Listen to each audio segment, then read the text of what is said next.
sila nga ito nga they are all success. That is the key of success. Nurses, engineers like you. I know you guys, you are full of dreams. Parehas mga sumuna sa ako. Alam, sa muna, ang muna ko sa inyo, I always dream.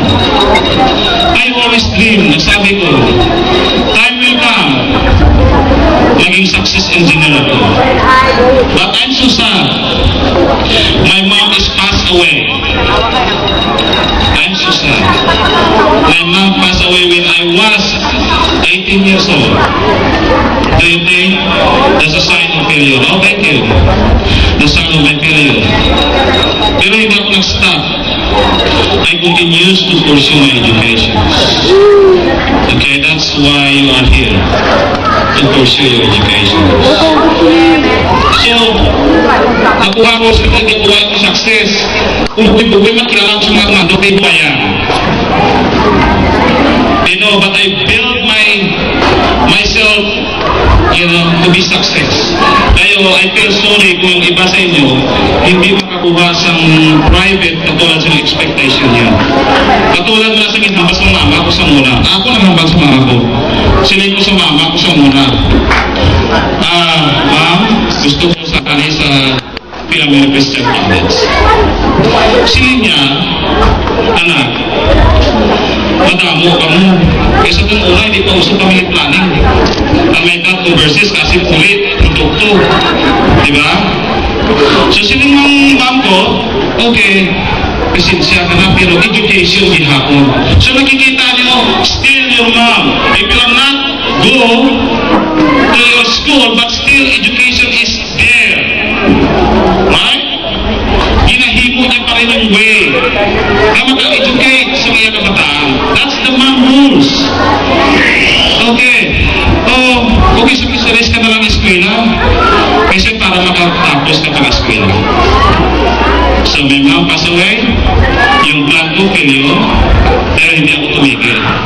I know you guys is full of dreams. I challenge you, dreams and dreams. Until now, I dreams also for my son. And tapos na yun, my mom is passed away. So hindi ko inisip na hindi ko pwede mag-engineer.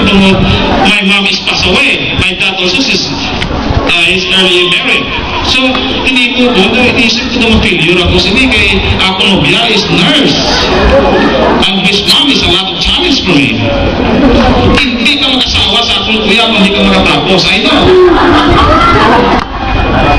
That's why this is a big challenge and a good inspiration in my life, my mother-in-law.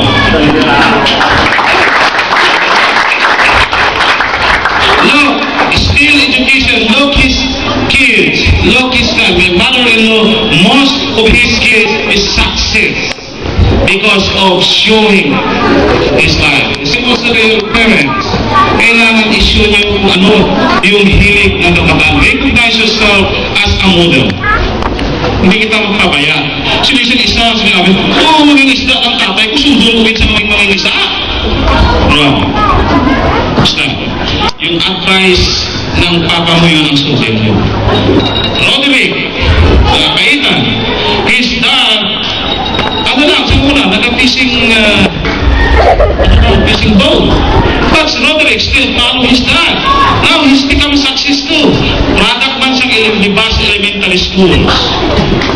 Diyan? Siguro isa sa inyo maging presidente o kalaban na ni kapitan sa eleksyon sa sunod. Okay? So naisip ko na, okay, gusto ko yung life na success. Right? My mom failure, my ambition is failure, but I'm not stuck.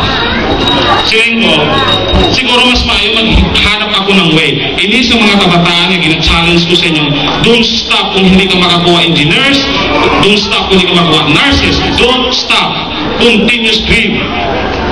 Ari ko din sa inyo, subong na naghanduman maging engineers. Pero naisip ko life ang gusto ko. Pero hindi ko makakuha sa kurso, but what is life? Ang gusto ko. Life is success. Ang gusto ko. Diba? Kung nakuha ko yung life, ito mas mayo siguro nag-training ako sa practical culinary ko. Kaya in that time, sa pag-graduate ko sa elementary, naputo ng AA. You know how much I feel